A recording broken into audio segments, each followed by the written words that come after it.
Brincando, também é brincadeira. Vamos orar? Pai, em nome de Jesus, te agradecemos, ó Deus, pela tua mão forte e poderosa sobre as nossas vidas, pelo teu amor, pela tua graça que nos alcançou, pelos teus recursos espirituais que o Senhor já nos concedeu através da cruz do Calvário. E aqui estamos, ó Pai, como teu povo, diante da tua presença, como os teus filhos, na Assembleia dos Santos, na congregação dos justos, na tua igreja, na tua noiva, nesse ambiente, ó Pai, nessa comunidade local, nessa igreja local, para exaltar o Teu nome, para bendizer o Teu nome, para aprender de Ti, Senhor. Nós sabemos a importância que esse dia tem para nós, que esse congresso tem para nós, num modelo um pouco diferente nesse ano, mas o tema é o mesmo, a paternidade de Deus, e nós sabemos, ó Pai, quão isso é importante para nossas vidas, e é um divisor de águas para aqueles que entendem e recebem a Tua paternidade. Então por isso, ó Deus, em nome de Jesus Cristo, que o Senhor fale com cada vida que está aqui nessa noite, que o Senhor nos impulsione, que o Senhor nos exorte, que o Senhor nos cure, que o Teu Espírito Santo nos visite, e que cada semente lançada, ó Pai, possa prosperar e crescer a 30, a 60 ou a 100 por um, mediante a Tua vontade sobre nós, em nome de Jesus.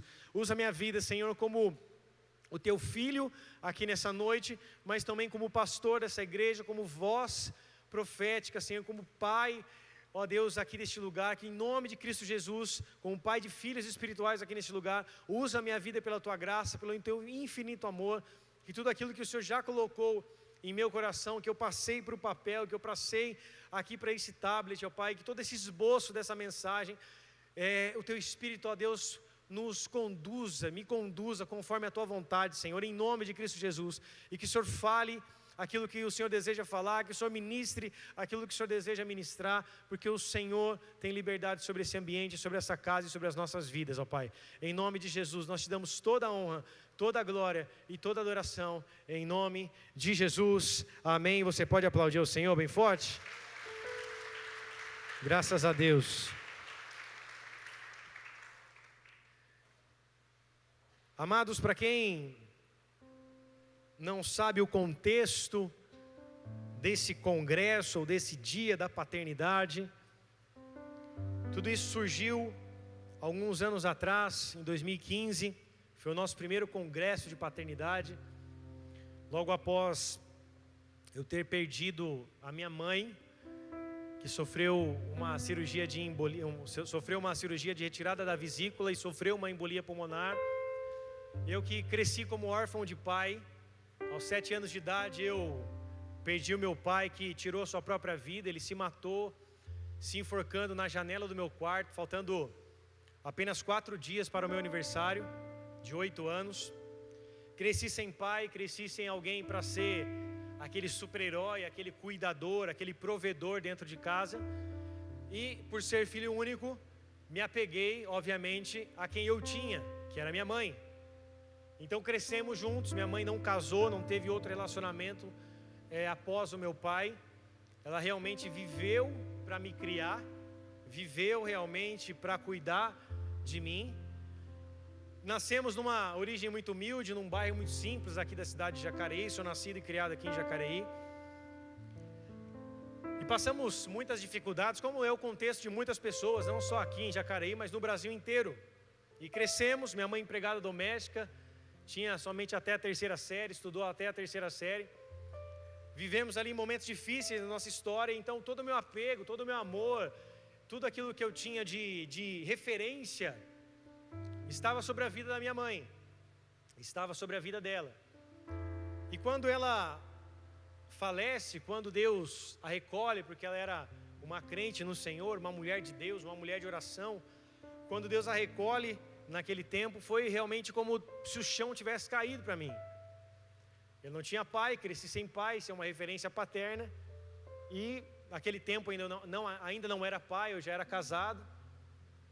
Mas eu tinha ali como, aquele momento foi como se o chão tivesse caído e eu tivesse perdido uma referência, uma das pessoas mais importantes para mim, para a minha vida, que naquele momento era apenas a minha esposa e a minha mãe.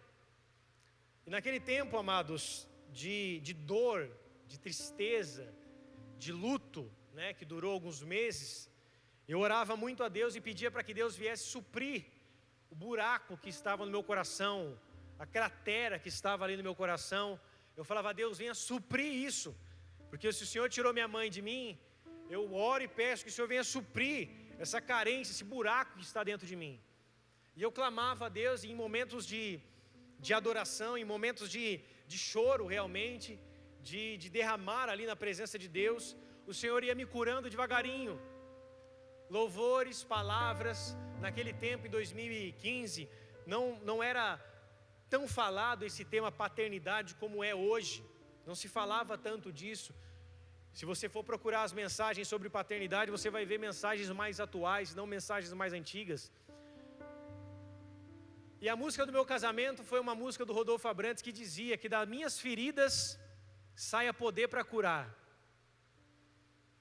E aí então eu vi a necessidade de começar a falar sobre isso. Eu comecei a estudar sobre esse tema, paternidade, comecei a me aprofundar e comecei a ver o contexto da falta de paternidade na nossa nação e no mundo. Eu comecei a me aprofundar sobre esse tema paternidade e comecei a entender que muitas pessoas sempre, ou a maioria delas, em algum momento da sua vida tiveram algum problema com os seus pais. Você dificilmente vai ver alguém que faz uma tatuagem escrito amor só de pai. Você vai ver pessoas escrevendo amor só de mãe. Você vai ver pessoas que brigam e ficam sem se falar com os seus pais durante anos. Você vê dificilmente isso acontecer, uma mãe abandonar um filho. Mas você vê quase que constantemente um pai abandonando o filho, não assumindo o filho, não assumindo a responsabilidade sobre um filho, fugindo, não cumprindo com o seu papel. E o contexto da nossa nação é um contexto muito duro, porque a nossa nação é uma nação simples, em desenvolvimento. E a última pesquisa que foi feita foi entre 2011 e 2013, e a pesquisa dizia, dados do IBGE, que mais de 5,5 milhões de crianças não tinham o nome do pai no seu registro de nascimento. 5,5 milhões de pessoas em 2011 a 2013. Não há mais pesquisas, desde 2013 não há mais pesquisas, nós já estamos em 2020, partindo para 2021, e já não há mais pesquisa a respeito de números de pessoas que não têm o pai, não tem o nome do pai no RG. Quem encabeça essa lista são os estados do Rio de Janeiro, o estado de São Paulo e também estados do Nordeste. E esse contexto, amados, da falta de paternidade gera a orfandade. Porque quando não há paternidade, a orfandade toma conta, ou seja, filhos que são órfãos, filhos que não têm pais, ou muitas vezes também não têm mães. Mas nesse caso específico, comecei a pesquisar em vários outros lugares do mundo, vários outros lugares da terra, e vi também que um a cada três lares nos Estados Unidos não tem um pai para cuidar das crianças. A cada três lares nos Estados Unidos crescem sem a presença de um pai. Existe um filme no YouTube chamado Todos Nós 5 Milhões. Assista para você ver, que é o tema dessa pesquisa e fala um pouco da história de pessoas que cresceram sem o pai. E quem já passou por isso, porque eu sei e acompanhei muitas pessoas que tiveram o mesmo contexto que eu, de um pai alcoólatra, um pai que chegava e quebrava as coisas dentro de casa, um pai que agredia a minha mãe, que a minha agredia. Esse foi o contexto que eu cresci.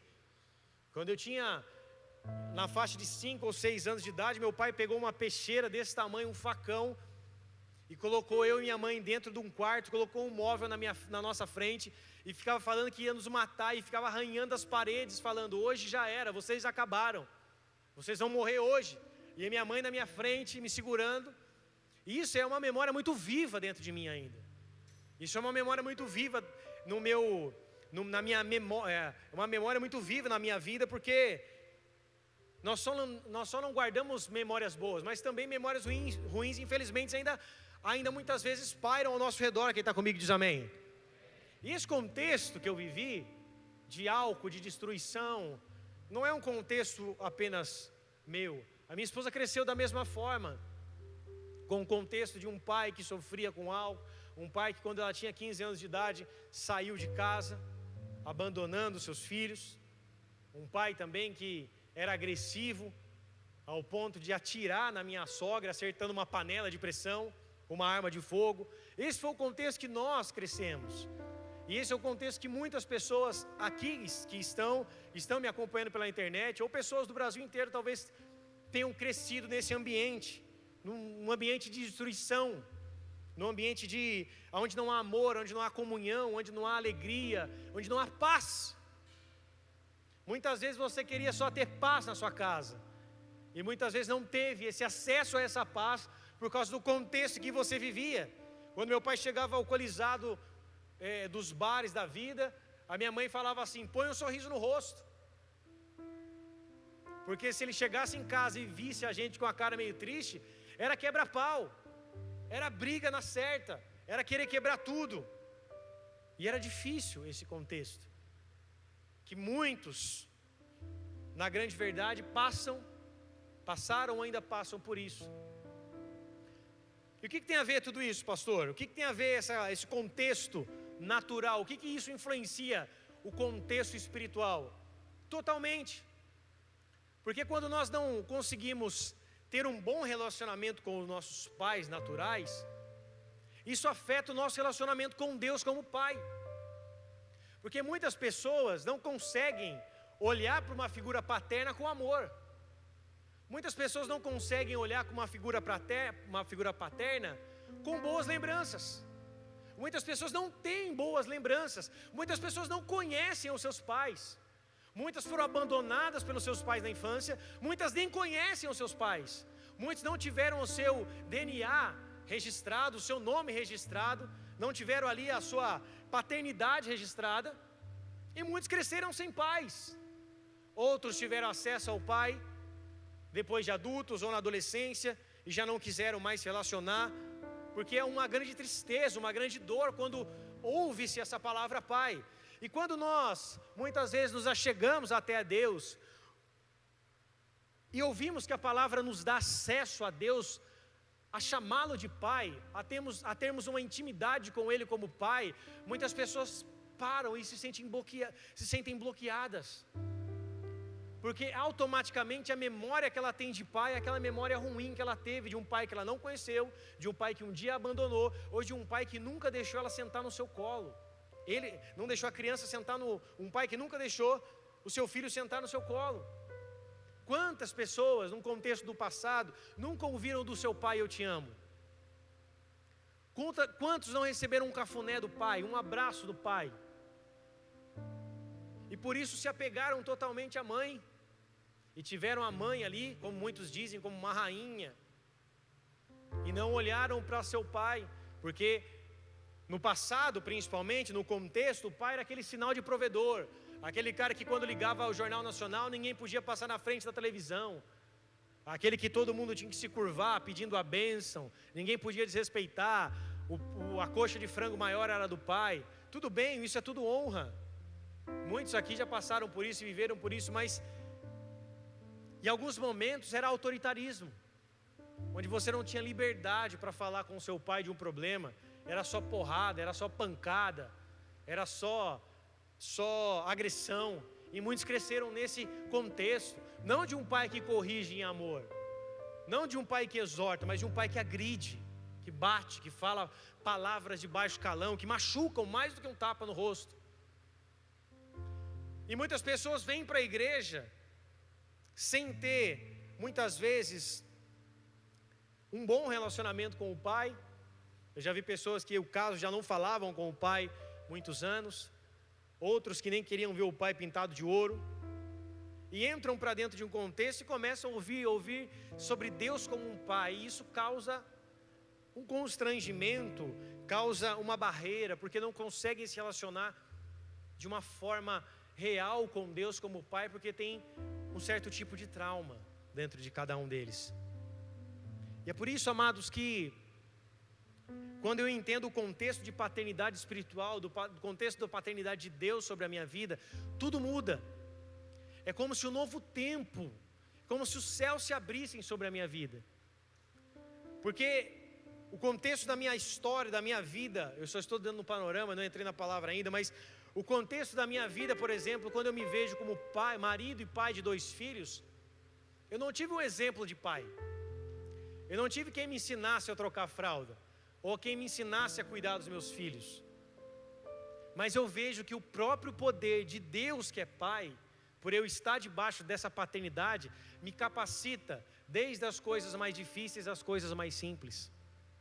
Por isso que quando você entra para esse contexto de paternidade, para quando Deus te toca de uma maneira sobrenatural, que você começa a o reconhecer como pai, como Deus Pai sobre a tua vida, ainda que você não tenha um pai presente, um pai natural, ainda que você seja um pai, ou ainda que você seja um órfão de pai vivo, porque muitos vivem esse contexto, não conseguem se relacionar com o pai, e tem até o nome do pai no RG, mas são órfãos de pais vivos, que não querem saber de um relacionamento, não querem saber de uma vida de pai e filho.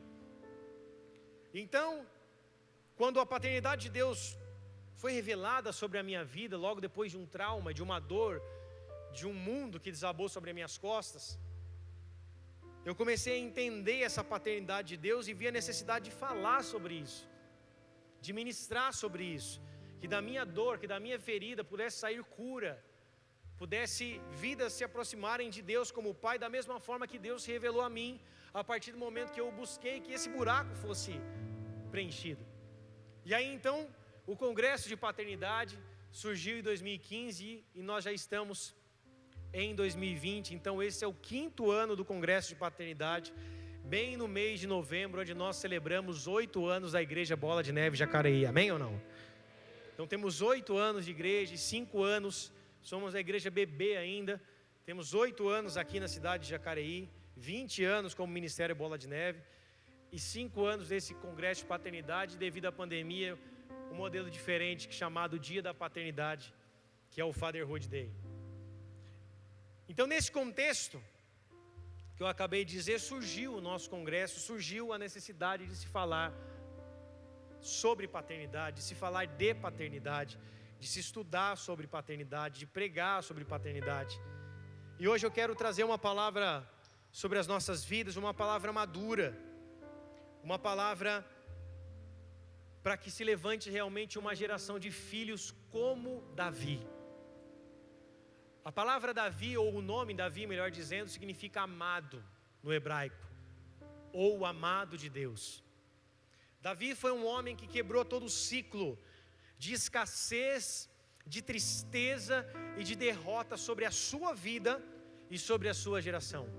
Você precisa entender algo, que Deus nunca irá fazer algo apenas na tua vida, mas Deus quer fazer algo na sua vida e algo através da sua vida. Você pode dizer um amém por isso? Deus não é um Deus egoísta. Ele não faz apenas só para contemplar a tua vida. Ele não apenas te abençoa, Ele abençoa a tua geração, Ele abençoa a tua parentela, Ele abençoa aqueles que sairão de você, porque Ele é um Deus geracional. E a partir do momento que Deus abençoa a vida de Davi, Deus começa a trazer uma nova história a respeito das gerações de Davi, daqueles que saíram de Davi. Então Deus começa quebrando um ciclo sobre a vida de Davi, assim como Deus quer fazer na sua vida hoje, quebrar um ciclo de escassez, de tristeza e de derrota, para te dar um ciclo novo de filhos sobre a tua vida. E aí ele começa quebrando esses ciclos na vida de Davi, e a geração de Davi é aquela que se levanta para fazer algo diferente da casa dos seus pais. Não que você precise ser melhor do que os seus pais, você precisa fazer algo diferente daquilo que os seus pais fizeram. Você precisa ser direcionado por Deus para fazer coisas que talvez os seus pais não fizeram. E isso não te traz uma glória, isso não te traz um plim, não te traz uma estrelinha, mas isso é um cumprimento de um propósito que Deus tem para a tua vida e para as tuas próximas gerações. Então quando Deus quebra ciclos sobre as nossas vidas, Ele está fazendo com que os filhos comecem a escrever uma nova história, baseado naquilo que Ele tem para cada um de nós. Talvez a sua vida seja baseada num ciclo da sua família, o seu ciclo familiar, seja um ciclo de derrota. Talvez o ciclo da tua família seja um ciclo de separação. A tua avó, a tua bisavó se separou do teu bisavô, o teu avô se separou da tua avó, a tua mãe se separou do teu pai. E você não pode deixar que isso aconteça também na tua vida. E Deus quer quebrar esses ciclos de escassez sobre nós. Isso aconteceu na vida da minha esposa. A avó dela se separou do avô dela. A mãe se separou do pai. E ela tinha irmãos passando da faixa dos 30 anos sem se casar. E ela orou a Deus e discerniu da parte de Deus que algo precisava ser quebrado, que um ciclo precisava ser quebrado, um ciclo de maldição precisava ser quebrado. E ela ora a Deus, e Deus quebra esse ciclo. E ela, sendo a caçula da casa, casa-se primeiro do que os seus outros irmãos, e após ela se casar, o do meio casa, e logo depois que o do meio se casou, o mais velho se casou, e hoje são os 3 irmãos casados e estão na presença de Jesus Cristo, amém ou não? Porque um ciclo foi quebrado, um ciclo de escassez foi quebrado. E nós, amados, precisamos entender que Deus nos levanta para escrever uma nova história sobre as nossas vidas. E não apenas sobre as nossas vidas, mas sobre as nossas próximas gerações. Então, quando Deus levanta o amado, quando Deus levanta Davi, o homem chamado pela Bíblia de homem segundo o coração de Deus, o único homem na Bíblia chamado de homem segundo o coração de Deus. Quando Deus o levanta para fazer algo diferente da casa dos seus pais, algo diferente do ciclo geracional no qual ele estava inserido. Davi talvez não tinha o melhor pai do mundo. Talvez Jessé não era um pai presente, porque quando Jessé recebe a maior autoridade naquele tempo, um profeta e um juiz, que era o profeta Samuel, em sua casa, Jessé não coloca Davi sobre a mesa, Jessé coloca Davi sobre o campo para cuidar das ovelhas. Então talvez ele não teria o melhor pai do mundo, porque imagine você recebendo uma autoridade, a maior autoridade talvez do seu país, dentro da sua casa. Alguém que é aclamado por todos, querido por todos, alguém que tem uma autoridade sobre a nação, e ele entra na sua casa e o seu pai fala para você: filho ou filha, você vai lá no quintal cuidar dos cachorros. Só os seus irmãos vão sentar na mesa com o profeta. Só os seus irmãos vão sentar na mesa com essa autoridade. Como você se sentiria?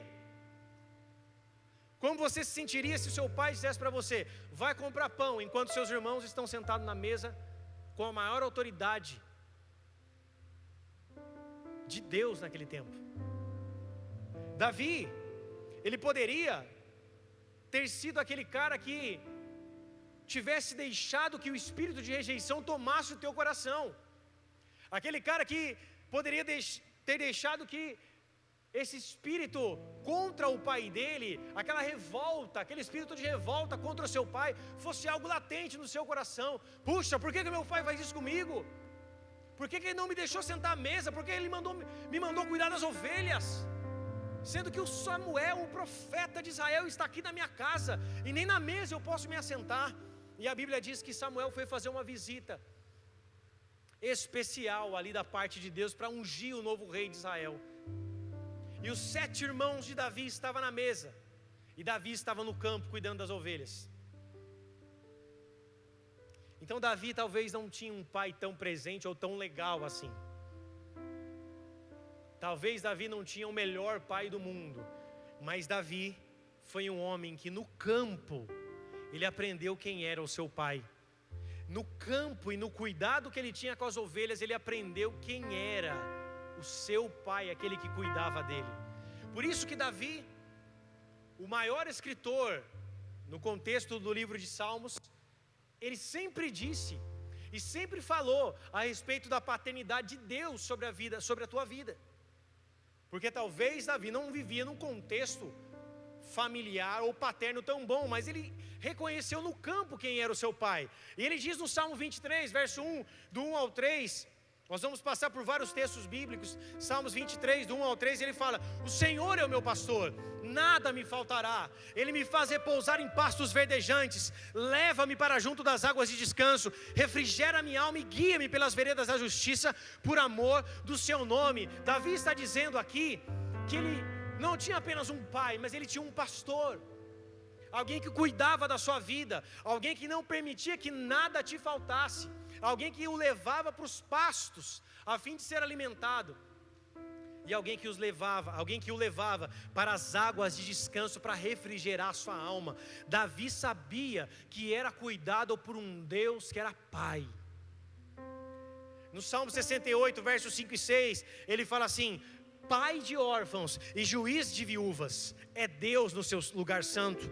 Deus faz com que o solitário viva em família, liberta aqueles que estão presos em grilhões, mas os rebeldes habitam em terra seca. Ele sabia que Deus era pai de órfãos, ele sabia que Deus era juiz das viúvas, porque ele encontrou no campo, ele encontrou atrás das ovelhas, no cuidado com as ovelhas, no serviço que ele fazia, ele encontrou a paternidade de Deus. E talvez ele não tinha, eu repito mais uma vez, o melhor pai do mundo, mas ele encontrou o melhor pai do mundo, que era Deus sobre a tua vida. No Salmo 27, eu estou recitando aqui todos os salmos de Davi. No Salmo 27, no verso 10, ele fala assim: porque se meu pai e minha mãe me desampararem, o Senhor me acolherá. Davi sabia quem era Deus para ele. Ele sabia que Deus era protetor. Em alguns momentos ele fala que era rocha e escudo da sua salvação. Ele fala que o Senhor era o seu pastor, que era o seu pai e pai de órfãos. E ele falou que ainda que os seus pais te desamparassem, o Senhor nunca se esqueceria dele. Então Davi no campo, ele aprendeu o que era ser filho. Davi no campo, ele aprendeu o que era ser líder. Davi no campo aprendeu a ser rei. Davi no campo aprendeu a servir, porque foi no campo que ele serviu ao ponto de quase entregar a tua vida, ou colocar a sua vida em risco, para enfrentar o leão e o urso. Então no campo, Davi aprendeu a respeito de ser um homem segundo o coração de Deus. E quando nós somos uma geração de filhos como Davi, nós temos que entender que Deus é um Deus que trabalha através dos processos sobre as nossas vidas. Ele nos coloca muitas vezes no campo, para que sejamos formados e forjados. Ele nos coloca no campo, para que eu e você venhamos desenvolver as ferramentas necessárias para atingir o propósito. No campo, no serviço, na obra, com a mão no arado, com a mão nas ovelhas, Davi aprendeu a depender de Deus. Quem aqui já enfrentou um urso? Quem aqui já enfrentou um leão? Davi enfrentou um urso e um leão. E não tem como você enfrentar um urso ou um leão se Deus não estiver com você, se Deus não estiver no controle da sua vida. A Bíblia diz que Davi segurou o leão pela barba e o matou. Ou seja, Deus estava com Davi, e como filho ele aceitou o processo. Ele aceitou até mesmo quando o pai dele disse: vai para o campo e os seus irmãos vão ficar na mesa. E nós bem sabemos, amados, que esse ciclo na vida de Davi, esse processo na vida de Davi, fez com que ele aprendesse a respeito de algumas coisas, de dependência, como eu já disse, de serviço. Ele aprendeu a ser servo e ele aprendeu a ser um adorador no secreto. Porque todas as vezes que Deus nos coloca no campo, Deus longe dos holofotes, ou longe da mesa onde Davi poderia estar, e ali ele estava como um pastor de ovelhas. Quando Deus nos coloca no campo e nós aceitamos esse processo, Deus vai nos ensinando a respeito das coisas dele. E no campo, Davi aprendeu a ser um adorador. No campo, Davi aprendeu a tanger a sua harpa, tocar a sua harpa. No campo, Davi aprendeu a matar leões. No campo, Davi aprendeu a matar ursos. No campo, Davi aprendeu a manusear bem a sua funda.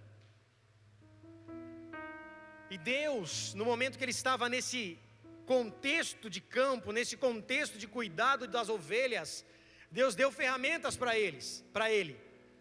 Deus deu sobre ele uma funda, Deus deu para ele uma funda, Deus deu para ele um cajado e Deus deu para ele uma harpa. E o que significa isso? A funda significa uma arma de guerra. E Deus, através da funda, o treinou para que ele fosse alguém habilitado para usar aquela funda, que como se fosse um estilingue. Deus deu para ele um cajado, que o cajado era o papel que ele cumpria de pastor, ou seja, era o seu trabalho. Deus deu para ele uma ferramenta de trabalho, que era o cajado, no qual ele pastoreava as ovelhas e direcionava as ovelhas que estavam se perdendo. E Deus deu para ele uma harpa, que era um símbolo, um instrumento de adoração. Então, dentro do processo do campo, dentro do cuidado das ovelhas, Deus estava formando o homem segundo o teu coração. E o que eu tenho a ver com isso, pastor? Significa, amados, que filhos que rejeitam o campo nunca estarão na presença de reis. Filhos que rejeitam o cuidado e o processo de Deus nas ovelhas malhadas, no campo de treinamento, nunca será colocado no meio de reis.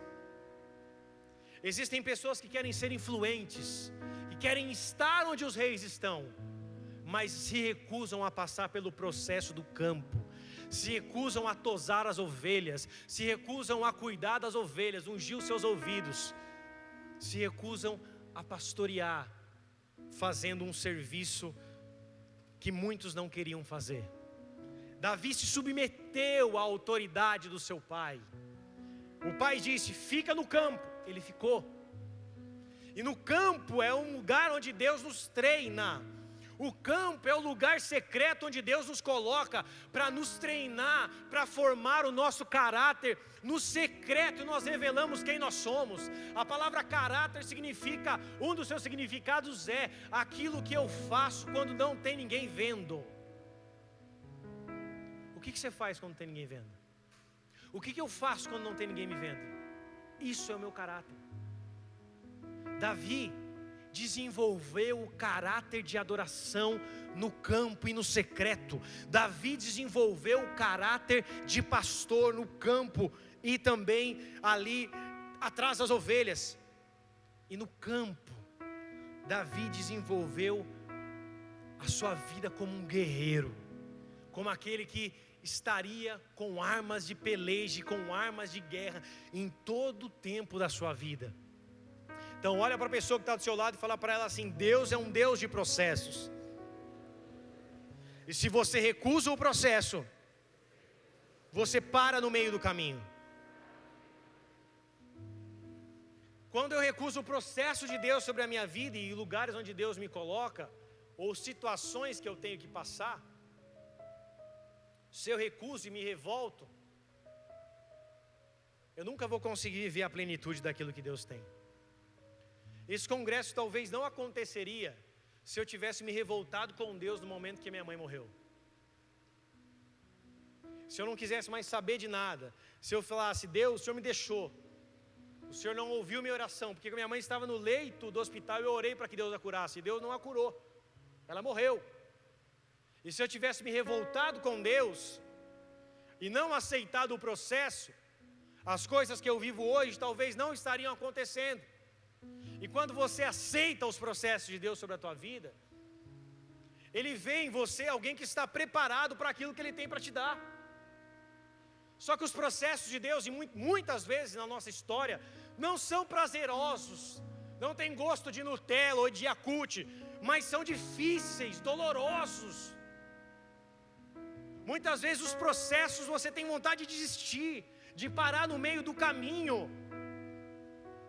Mas quando você persevera, Deus está vendo em você alguém que Ele pode contar. Ele está vendo em você alguém que está disponível. Porque para que Cristo fosse glorificado, primeiro Ele teve que passar 40 dias no deserto em jejum. Antes de ele ser revelado como Salvador, primeiro ele foi tentado no deserto. Jesus teve o seu tempo de campo. Jesus teve o seu tempo de prova. Jesus teve o seu tempo de secreto. Para que ele fosse aprovado, ele teve que ser testado. Para que você seja aprovado, você terá que ser testado. E esse teste, muitas vezes são imperceptíveis sobre as nossas vidas. Muitas vezes nós não vemos esses testes ou não o valorizamos. E quantas vezes as coisas saem do nosso controle e nós começamos a murmurar contra Deus? Quantas vezes as coisas não vão conforme você planejou e você começa a dizer: ah, Deus esqueceu de mim, Deus não quer mais saber da promessa, ou Deus já não está mais se importando com as minhas orações. Muitas vezes esses são tempos de processo que Ele está te colocando. E existem tempos de processo que parece que Ele está em silêncio. Você pede uma resposta e ela não vem. Você ora e talvez não seja respondido. Mas isso não significa que Deus não está te vendo. Ele está esperando e aguardando para ver qual será a tua resposta perante o processo que você está vivendo. A Bíblia não cita em momento algum Davi murmurando contra o seu pai. Mas Davi reconheceu a paternidade de Jessé, a autoridade de Jessé sobre a vida dele. E quando Jessé mandou ele ir para o campo, ele foi para o campo. Então no pasto, no campo, no secreto, onde não tinha ninguém vendo Davi, ele aprendeu a respeito da presença de Deus. Porque quando você está sozinho e não tem ninguém para te ajudar, e vem um urso na sua frente, ou um leão na sua frente, a única coisa que você pode fazer é clamar pela presença de Deus. Isso significa que quando você está passando por uma dificuldade, por um vale, ou por algo que você não queria passar, o que você sabe que é difícil, a única fonte que você tem para correr é a presença de Deus. É a voz de Deus. É a oração, onde você clama e se importa com a presença de Deus. Você já parou para pensar que no momento que você mais passa por dificuldade é o momento que você mais ora? O momento que as coisas estão mais difíceis é o momento que você mais busca? Por quê? Porque quando o calo aperta, nós temos a necessidade de correr para o colo do Pai. Só que isso não deveria ser apenas no momento que o calo aperta. Isso deveria ser diariamente, porque sem a presença de Deus nós não podemos viver. Davi aprendeu a se preocupar com a presença. Davi aprendeu a viver um dia de cada vez. Ah, hoje vem um leão, se amanhã vir um urso, amém. E ele foi se desenvolvendo, ele foi crescendo, ele foi se tornando um guerreiro, mesmo sem ter ido para a guerra. E a Bíblia diz lá em 1 Samuel, capítulo 16, verso do 11 ao 13,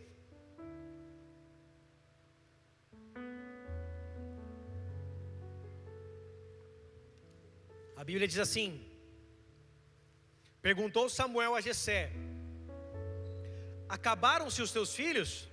Ele respondeu: ainda falta o mais moço, que está apacentando as ovelhas. Disse, pois, Samuel a Jessé: manda chamá-lo, pois não nos assentaremos à mesa sem que ele venha. Então mandou chamá-lo e fê-lo entrar. Ele era ruivo, de belos olhos e de boa aparência. E disse o Senhor: levanta-te e unge, pois este é ele. Tomou Samuel o chifre de azeite e ungiu no meio de seus irmãos. E daquele dia em diante, o Espírito do Senhor se apossou de Davi. Então Samuel se levantou e foi para Ramá. Preste atenção em algo aqui nesse momento em que Davi é ungido rei sobre Israel no lugar de Saul. Davi estava no campo. O seu pai mandou ele para o campo. O seu pai mandou ele cuidar das ovelhas. Os seus irmãos estavam na mesa. E muito pelo contrário do que as pessoas pensam, que Samuel foi até o campo para ungir Davi. Não, Davi veio até a mesa. E quando ele se assentou na mesa, Samuel levanta e unge a vida dele. Significa, amados, que filhos que são preparados no campo são consagrados na mesa, na presença de Deus. Filhos que passam pelo processo no campo são levantados, ungidos, consagrados e reconhecidos na mesa de Deus, na presença.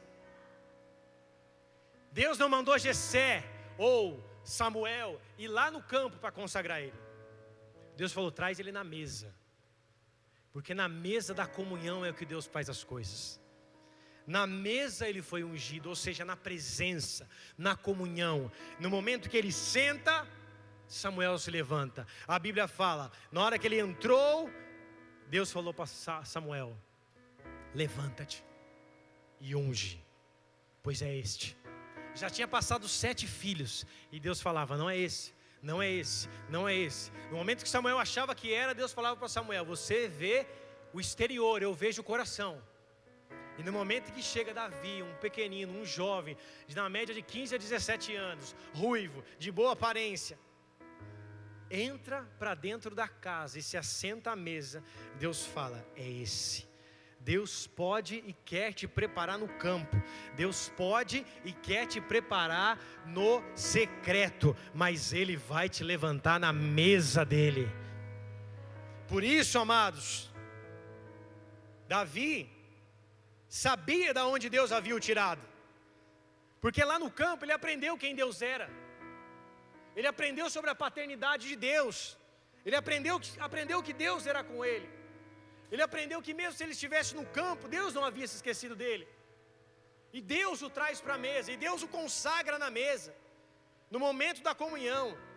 Davi sabia de onde ele havia saído. A Bíblia diz, o Senhor diz para Davi, segundo Samuel capítulo 7, verso 8 e 9, agora pois assim dirás ao meu servo Davi, assim diz o Senhor dos exércitos, tomei-te da malhada, de trás das ovelhas, para que fosse príncipe sobre o meu povo, sobre Israel. Eu fui contigo por onde quer que andaste, eliminei os teus inimigos diante de ti, e fiz grande o teu nome, como só os grandes têm na terra. Davi saiu de um improvável pastor de ovelhas para se tornar o maior rei da história da monarquia de Israel até hoje. Deus tirou ele das malhadas, Deus tirou ele de trás das ovelhas, para que ele fosse um conquistador de terras, um vencedor de gigantes, e um vencedor de batalhas, que nunca conheceu uma derrota na guerra. Davi nunca perdeu uma guerra, mas isso só foi possível porque ele passou pelo tempo do campo, pelo tempo do processo, pelo tempo onde ele via e reconhecia que só o Pai, que era Deus, poderia fazer algo sobre a tua vida. Davi no campo aprendeu a voltar o teu coração a Deus. Davi no campo, ele aprendeu a valorizar a presença de Deus. E por isso, por valorizar o altar, os átrios, por estar diante de Deus constantemente, Deus dá um direito para Davi, Deus dá uma permissão para Davi, que nenhum outro homem havia tido, nenhum outro homem comum havia tido. Em 1 Samuel capítulo 21, verso 6, no momento em que Davi está fugindo da presença de Saul, 1 Samuel 21, 6, ele sai fugido. A Bíblia fala assim, nesse texto, deu-lhe pois o sacerdote o pão sagrado, porque não havia ali outro, senão os pães da proposição, que se tiraram de diante do Senhor, quando trocados no devido dia por pão quente. Davi entra numa escola de profetas, que Samuel havia constituído, e numa escola de profetas, o que tinha lá? Profetas. E numa escola de profeta tinha 5 símbolos proféticos, e o pão da mesa da proposição, era aquele mesmo pão que havia na mesa da proposição dentro do tabernáculo de Moisés, e só os sacerdotes podiam comer desse pão. Davi havia sido ungido rei por Samuel, ele não ainda havia tomado o trono, se assentado no trono, Saul ainda estava vivo, mas Davi não era sacerdote, ele havia sido consagrado rei, mas ele não era sacerdote. E como que ele pôde comer do pão da mesa que só os sacerdotes poderiam comer? A palavra propósito, ela vem da raiz, a palavra propósito no grego vem da raiz da palavra proposição. Os pães da mesa da proposição. E esse significado da palavra propósito, que tem a raiz da palavra proposição no hebraico, no grego propósito, no hebraico proposição, com a raiz da palavra proposição, tem esse significado no grego. Propósito no grego tem o significado que é aquilo que fica exposto. Apresentação de algo. Só que nós vamos além. Quem é a representação do pão da vida no Novo Testamento? Quem é? Jesus. João capítulo 6, Jesus diz: eu sou o pão que desceu dos céus. Se vocês comerem desse pão, vocês voltarão a ter fome, mas se vocês se alimentarem de mim, vocês nunca mais terão essa fome. Jesus em João 6 fala: eu sou o pão que desceu dos céus, eu sou o pão da vida.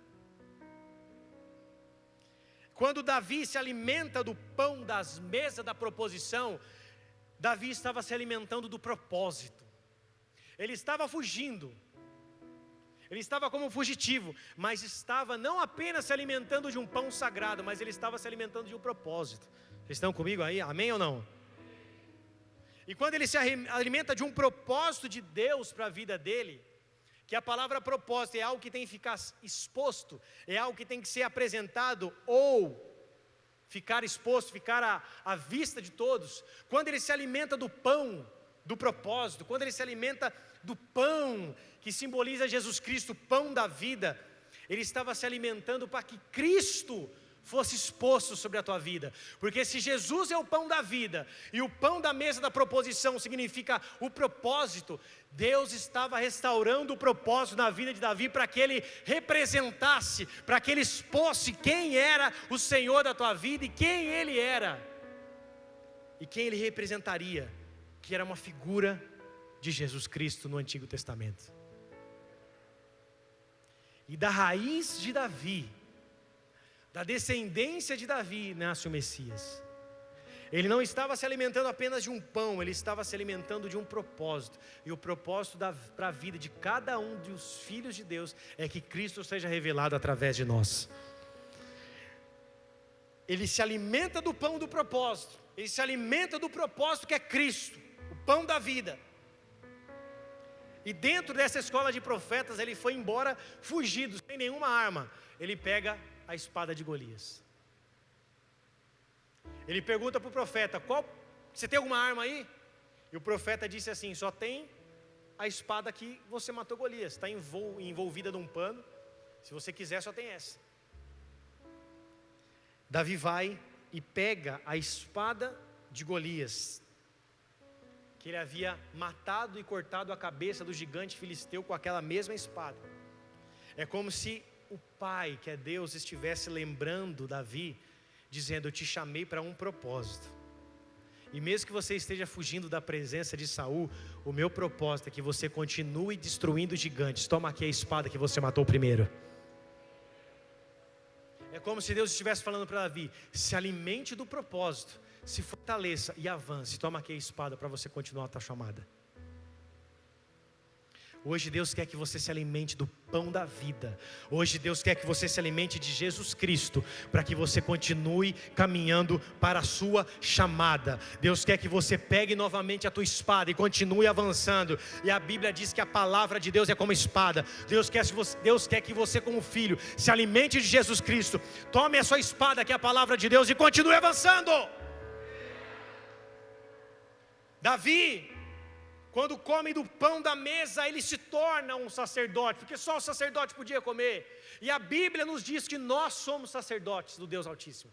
A Bíblia nos diz em Apocalipse, no capítulo 1, versos 5 ao 6, e da parte de Jesus Cristo, a fiel testemunha, o primogênito dos mortos e o soberano dos reis da terra, aquele que nos ama pelo seu sangue, nos libertou dos nossos pecados e nos constituiu reino e sacerdotes para Deus e Pai. A Ele a glória e o domínio pelos séculos dos séculos. Deus quer que você se alimente do pão da vida como um sacerdote, assim como Davi se alimentou da mesa do pão da proposição sem ser sacerdote. Deus quer que você, como sacerdote do Deus Altíssimo, se alimente do pão da vida, para que você seja atrelado novamente ao seu propósito.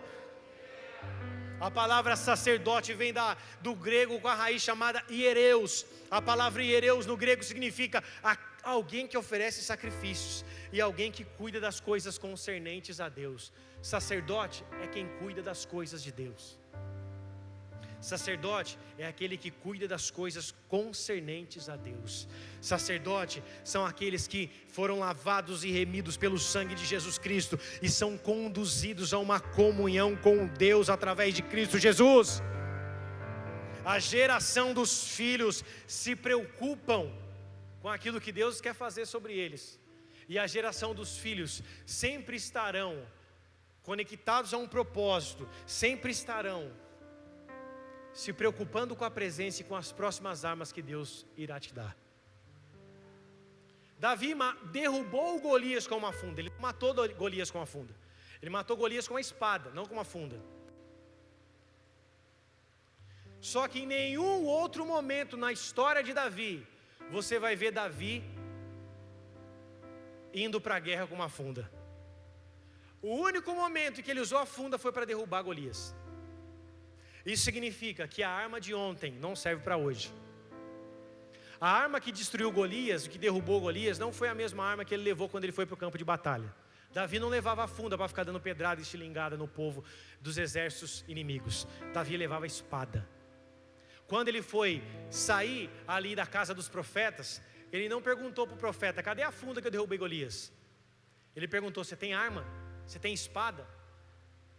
E ele pegou a espada de Golias, ele não levou a funda para ir para a guerra. Significa que filhos que estão conectados com o propósito do Pai sempre estarão perguntando a Deus: qual é a próxima missão? Qual é a próxima missão? Qual é a próxima missão? Qual é a minha próxima ferramenta? Qual é a minha próxima arma? O que eu preciso para me capacitar para a próxima peleja? Porque as guerras de ontem não serão as guerras de hoje, e não serão as guerras de amanhã. E se as guerras de ontem não são as guerras de hoje, e não serão as guerras de amanhã, significa que a arma que você tinha ontem não serve para hoje, não servirá para amanhã. Então hoje é noite de você se revestir como sacerdote do Deus Altíssimo e receber novas armas como filho de Deus para a tua batalha, para a tua peleja. Como sacerdotes é tempo de nós levantarmos a nossa adoração e nos preocuparmos com as coisas concernentes a Deus, com as coisas de Deus, para que, se assim estivermos, Deus nos colocará nos lugares específicos que Ele tem sobre as nossas vidas. Se você se preocupa apenas em ter a arma lá do passado, se você se contenta apenas com a funda, Deus vai te deixar com a funda. Agora, se você entendeu que a funda não é a arma necessária para você destruir os inimigos de hoje e de amanhã, Deus quer te dar a espada. Mas você precisa reconhecer isso. Se você achar que onde você está bom, Deus não vai forçar amizade com você.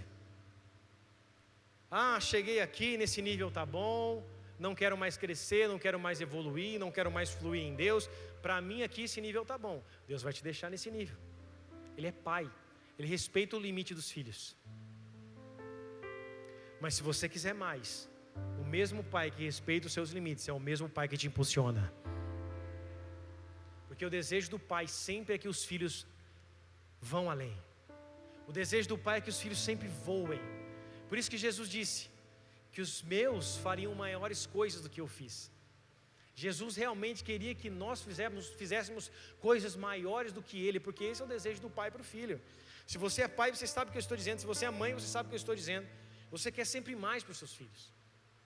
Nós queremos sempre mais para nossas próximas gerações. E se nós queremos mais para nossas próximas gerações, nós precisamos ser como Davi, que se importava com aquilo que era importante, valorizava aquilo que era importante. Davi valorizava a presença de Deus. E lá em 1 Crônicas, capítulo 15, verso 25 ao 28, a Bíblia diz assim: foram Davi e os anciãos de Israel e os capitães de milhares para fazerem subir com alegria a arca da aliança do Senhor, da casa de Obed-edom.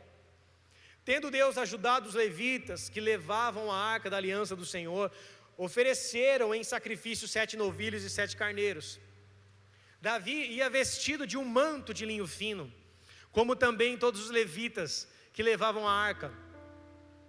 E os cantores, e Quenanias, chefe dos que levavam a arca dos cantores, chefe dos que levavam a arca e dos cantores. Davi vestia também uma estola sacerdotal de linho.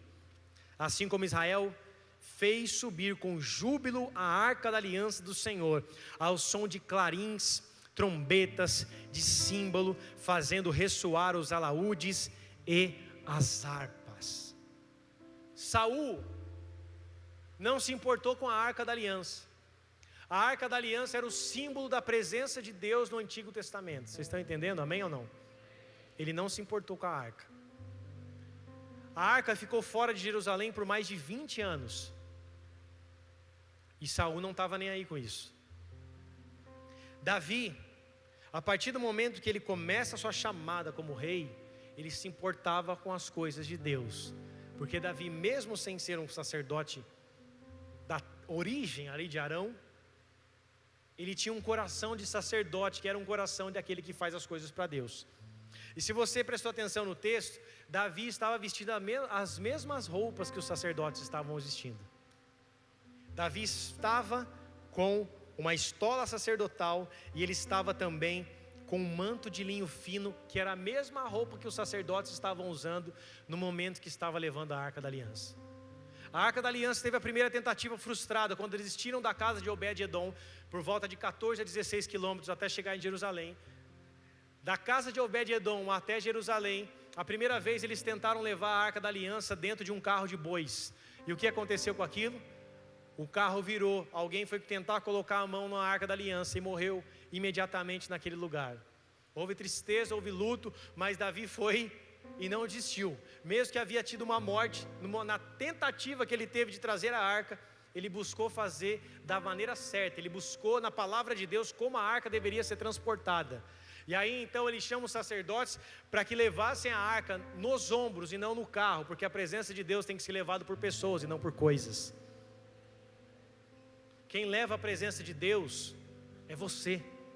A presença de Deus não está em coisas, está em pessoas, está na tua vida. Os sacerdotes tinham que levar a presença no ombro. Então, para levar a presença no ombro significa que você tem que se esforçar. Não é pegar a Arca da Aliança e colocar num carro de boi e falar, leva lá até Jerusalém. É levar no ombro. É carregar aqui, ó, no lombo. A presença tem que ser carregada aqui. O sacerdote tem que se esforçar. E a Bíblia fala no verso 25 que eles faziam isso com alegria, para fazerem subir a arca até Jerusalém. Para se chegar em Jerusalém, uma grande subida. E eles subiam essa arca com alegria, mesmo que já tinham perdido uma pessoa, mesmo que alguém tinha morrido.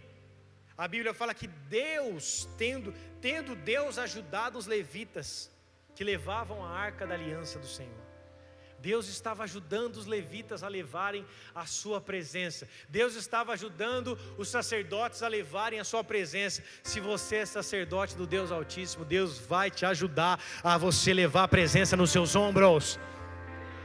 Porque não é pesado, amado. A presença de Deus, amados, levar a presença de Deus, a Bíblia fala que o fardo é leve. O Evangelho é puro e simples e o fardo é leve, não é pesado. Se tem algo pesado sobre a tua vida, significa que pode ser a religião ou pode ser qualquer outra coisa que foi colocado sobre a tua vida. Mas servir a Deus é bom, servir a Deus é leve, servir a Deus é com alegria. Óbvio que passamos por momentos difíceis, de tristeza, de luto, de dor, de traumas, de decepção. Isso é normal na vida de qualquer ser humano, crente ele ou não crente. Mas levar a presença de Deus em nossas vidas deve ser algo feito com alegria, porque a alegria do Senhor é a nossa força. Quantos crentes cabisbaixo, parece que estão indo para o enterro ao invés de ir para o culto.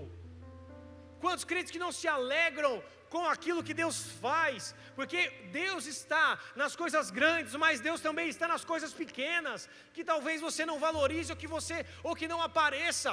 Deus está no ar que você respira, Deus está na roupa que Ele te deu, a roupa que você veste, Deus está sobre o teu corpo, sobre a tua saúde, Ele é onipresente, Ele está em todos os lugares, em todos os momentos da tua vida. Quantos livramentos você tem, eu tive, e que nós não valorizamos. Quantas coisas Deus fez, mas nós não conseguimos ver Ele nas pequenas coisas. Quando nós não valorizamos as coisas pequenas, nós não vamos conseguir valorizar as grandes, porque a Bíblia diz: ser fiel no pouco, e sobre o muito te colocarei.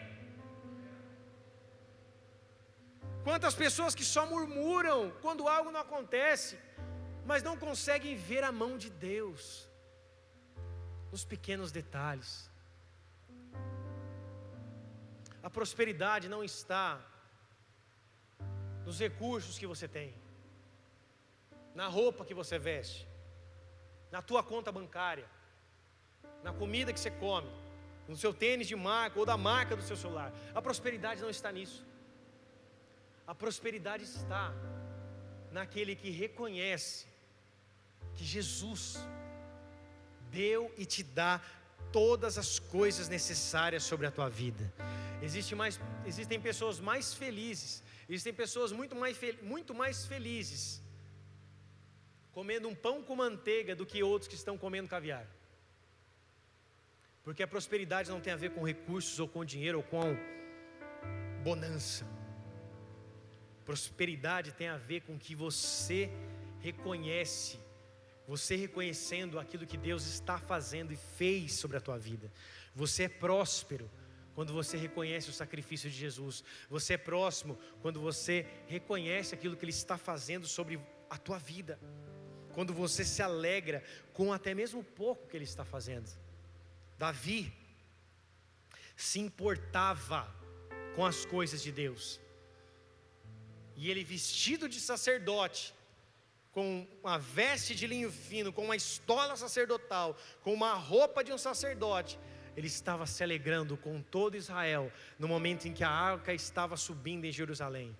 Lá em 2 Samuel, capítulo 6, verso 14 ao 15, a Bíblia diz assim: Davi dançava com todas as suas forças diante do Senhor, e estava cingindo de uma estola sacerdotal de linho. Assim Davi com todo Israel fez subir a arca do Senhor com júbilo e ao som de trombetas. Davi estava quebrando um paradigma, Davi estava quebrando um ato religioso, Davi estava quebrando uma barreira, porque em toda volta de guerra, quando Israel voltava da guerra, havia festa. Na vitória havia festa. Sabe, mas só que existia algo específico. Apenas quem dançava nas festas eram as mulheres. Nenhum homem dançava na festa. Esse dançar que Davi estava dançando com todas as suas forças, no original significa que ele estava girando e rodopiando na presença de Deus. Davi quebra um paradigma, porque na presença de Deus, sejam homens ou sejam mulheres, nós devemos nos alegrar diante dele. Davi olhou e falou: o que é esse negócio de sua mulher dançar? Eu estou feliz, a arca está aqui. A primeira vez não deu certo, agora está dando. Eu vou me alegrar na presença de Deus, eu vou dançar com todas as minhas forças diante da presença do meu Pai, porque filhos têm liberdade na presença do Pai. Tem gente que não se ajoelha na presença de Deus. Tem gente que faz anos que não chora na presença de Deus. Tem gente que nunca dançou na presença do Pai.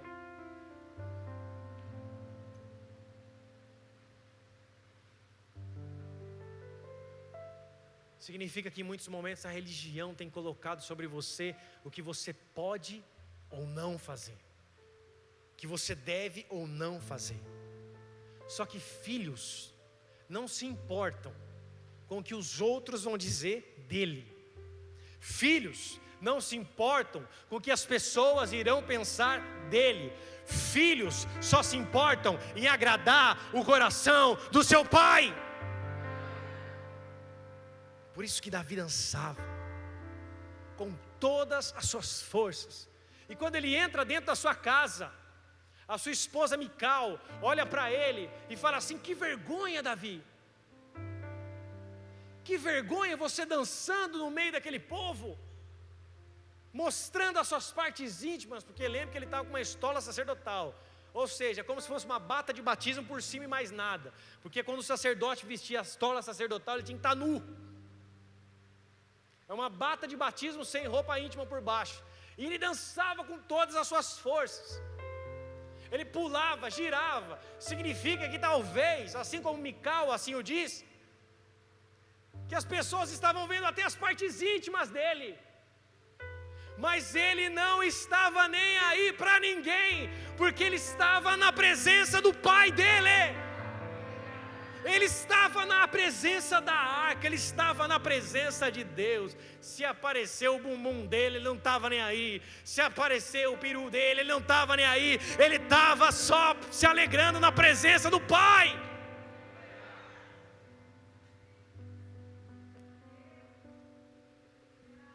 E é tudo que nós precisamos. Deixar os títulos para trás, os nomes, os cargos, tudo aquilo que nós conquistamos na nossa caminhada, ou aquilo que pensamos que conquistamos. Porque Davi, quando foi confrontado pelo seu pecado, quando Davi cai em adultério com Batseba, e o profeta Natã vai diante dele e revela o seu pecado, porque ele não havia confessado. Quando o profeta Natã chega para ele e fala: você adulterou, você mandou matar Urias, você mandou matar o marido de Batseba, você é um criminoso, Davi. Davi se arrepende, se lança ao pó, e a Bíblia fala aqui, no momento que ele escreve o Salmo de número 51, ele fala para Deus: tira-me tudo, mas não me expulses da tua presença. Davi não estava preocupado com a coroa, Davi não estava preocupado com o título, Davi não estava preocupado com o seu nome. Davi só estava preocupado com a presença do Pai.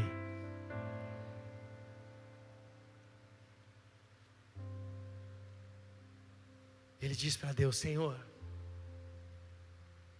lava-me, limpa-me com esopo, e ficarei mais alvo do que a neve.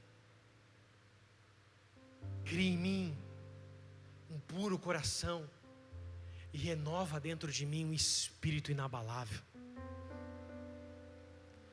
Ele diz para Deus: se fosse oferta, eu te daria todas quantas o Senhor quisesse. Mas o Senhor se alegra de um coração contrito e de um espírito quebrantado. Davi entendeu o que o Pai ama. Davi entendeu o que o Pai prefere. Muito além das ofertas que Davi poderia dar, Deus queria ter Davi. Muito mais do que você possa entregar para Deus, Ele apenas quer a tua vida. Muito mais do que você tenha para oferecer, os seus recursos, o teu talento, o teu dom, as tuas habilidades, tudo que Ele quer é ter você para Ele. Tudo que Ele quer é ter o teu coração por inteiro. Servo não é filho, porque servo coloca os seus dons na frente do seu coração. Antes de você mostrar os teus dons para Deus, mostre o teu coração para Ele. Primeiro Ele quer curar o teu coração, para depois saber das tuas mãos. E da mesma forma que Deus quer o teu coração, para depois querer a tua mão, da mesma forma busque o coração de Deus e depois busque as mãos.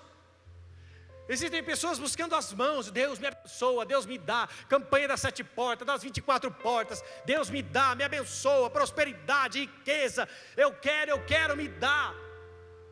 E Deus, como Pai, Ele é bom, Ele dá. A Bíblia diz que quando um filho pede pão, Deus não dá pedra. Quando um filho pede peixe, Deus não dá uma cobra. O Pai é bom, pela misericórdia dEle, Ele dá. Só que muito além de um presente, de uma bênção, Deus Ele quer que o filho esteja na sua presença.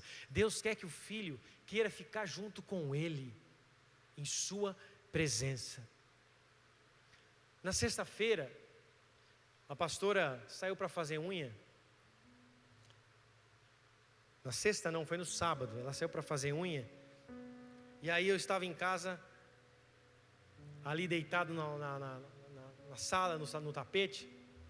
E o meu filho mais novo, o Gabriel, ele ficou deitado no meu colo, assim no meu peito, por muito tempo. Eu deitado no sofá, ele deitado em cima de mim. E eu falava: filho, dá licença para o pai, que isso é pesado, começa a doer. E toda vez que eu tirava ele, ele voltava. Toda vez que eu tirava ele voltava. Aí depois eu cansei de ficar com a barriga para cima, deitei com a barriga de costas, ele veio e deitou em cima de mim, na cima das minhas costas. Ele ficou por horas fazendo isso, deitado aqui, me abraçando. E quando eu virava de costa, ele deitou em cima de mim e ficava me abraçando também. Eu falei para Deus: Deus, o que o Senhor quer mostrar com isso? E o Senhor me disse: eu quero que você seja assim comigo também. Alguém que prefere estar diante de mim. Alguém que gosta, que ama, que deseja estar na minha presença. Ele poderia estar brincando e eu disse: filho, vai brincar, vai fazer tal coisa. E ele não saiu do meu colo, porque ele preferiu estar ali. E quando você está diante do coração do seu pai, você consegue escutar o coração dele. João Batista só conseguiu, ou melhor, João, o apóstolo, só conseguiu escutar o coração de Jesus porque ele queria isso, porque ele era próximo de Jesus. Porque no momento onde todos os discípulos fugiram com medo, João estava do lado de Maria, nos pés da cruz, olhando para Jesus Cristo. Se você prefere o Pai, você se deita no colo dele. Se você não o prefere, você sempre foge da presença dele com qualquer desculpa possível. Estou brincando, estou ocupado, estou estudando, estou trabalhando, estou assistindo Netflix, não tenho tempo para isso, estou cansado, estou cuidando dos meus filhos, estou dando atenção para minha família, estou fazendo isso, aquilo outro, ou tantas as outras desculpas que nós já sabemos de cor e salteado e que muitas vezes não saem da ponta da nossa língua. Nós precisamos de verdade voltar para a presença do Pai e nos lançar diante dEle. Nós precisamos nos voltar e nos lançar aos seus pés, nos lançar diante da sua presença, porque somente aqueles que se lançam diante da tua presença são aqueles que são tocados de uma maneira única e pessoal por Ele. A mulher com o fluxo de sangue se lança aos pés de Jesus e toca na hora das suas vestes e é curada. A mulher que derrama o vaso de alabastro, ela vai e lava os pés de Jesus com as suas próprias lágrimas e as enxuga com seus próprios cabelos. Isso significa que Jesus sempre está disponível. A questão é: você tem sido Marta ou Maria? O Pai sempre está disponível, mas será que eu tenho sido Marta ou tenho sido Maria? Será que eu estou preocupado com os afazeres da casa? Ou será que eu estou nos pés do Mestre, ouvindo a sua presença e contemplando a sua glória? Um filho, ele ama estar diante da presença do Pai. Um filho ama se aproximar do Pai. E se você é filho, nessa noite está aqui, Deus deseja que eu e você nos aproximemos dEle de uma forma diferente nessa noite. Nos aproximemos dEle de uma forma diferente, com o nosso coração diante dEle. Davi, estou encerrando já, que é chamado em Atos capítulo 13, a partir do verso 22, de homem segundo o coração de Deus. E tendo tirado levantou-lhes o rei Davi, o qual também dando testemunho disse: achei Davi, filho de Jessé, homem segundo o meu coração, que fará toda a minha vontade, da descendência deste, conforme a promessa, trouxe Deus a Israel o Salvador, que é Jesus. Atos 13, 22 e 23, da descendência desse homem segundo o coração de Deus, que é chamado Davi, veio quem? Jesus Cristo, o Messias, o Salvador da humanidade. Isaías 11, verso 1 e 2 fala: porque brotará um rebento do tronco de Jessé, e das suas raízes um renovo frutificará. e repousará sobre ele o Espírito do Senhor, e o Espírito de sabedoria e inteligência, e o Espírito de conselho e de fortaleza, e o Espírito de conhecimento e de temor do Senhor. Isaías está falando de Jesus Cristo. Apocalipse 22:16, eu, Jesus, enviei o meu anjo para vos testificar essas coisas nas igrejas. Eu sou a raiz e a geração de Davi, a resplandecente estrela da manhã, da descendência de Davi, da raiz de Davi, de rei e sacerdote vem o Rei dos reis e Senhor dos senhores, que é o sacerdote da ordem de Melquisedeque, que é Jesus Cristo nosso Senhor. Quando eu tenho um coração de filho como o de Davi, significa que eu estou trilhando o caminho que chega até Jesus Cristo, porque da descendência de Davi, daquilo que Deus começa a fazer na vida de Davi, vai parar lá na vida e na descendência de Jesus Cristo. Então, amados, Deus quer nos adotar nessa noite, Deus quer nos lavar com teu sangue e remir os nossos pecados. Deus está disponível para restaurar os relacionamentos com Ele nessa noite. Por isso, amados, eu preciso reconhecê-lo sobre a minha vida. Uma geração de filhos como Davi é uma geração daqueles que reconhecem Jesus, porque eu só posso chegar ao Pai através do Filho. Eu só posso adentrar a sala do Pai, a presença de Deus através do Filho.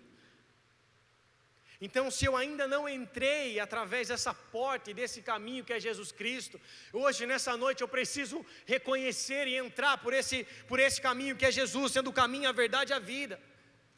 Mas se eu ainda, ou melhor, mas se eu já reconheci e estou fora, eu preciso voltar. Porque o filho pródigo estava fora da presença do pai, ele foi embora.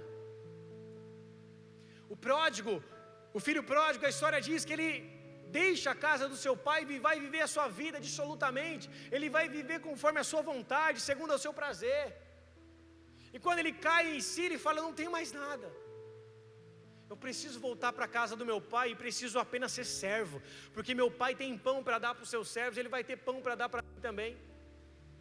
E ele volta para a casa do pai querendo ser servo.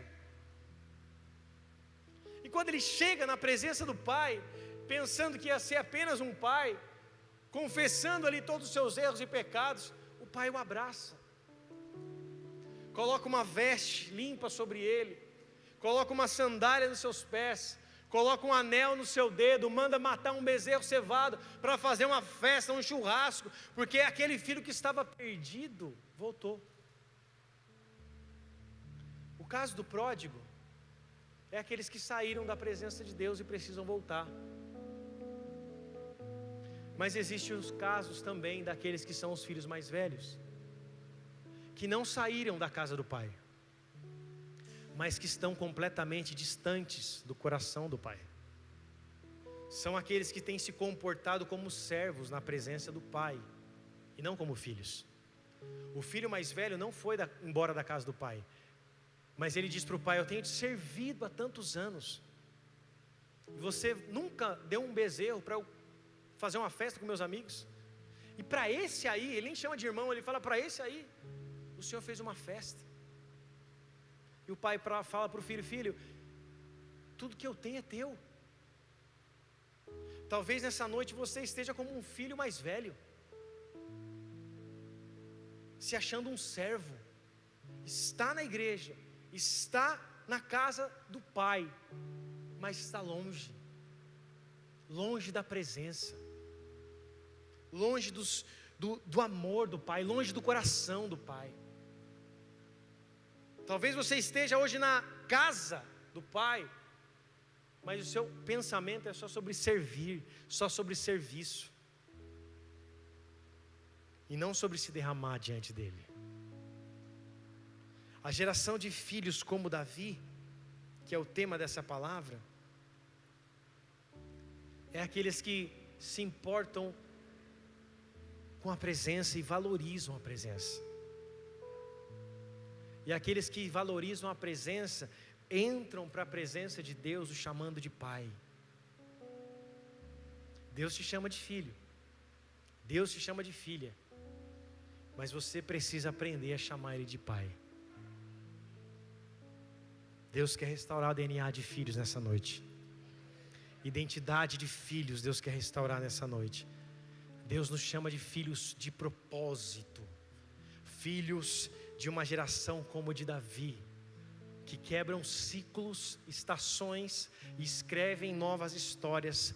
Tudo porque encontraram em Deus a presença do Pai, que é capaz de fazer novas todas as coisas. Feche seus olhos, curva a sua cabeça.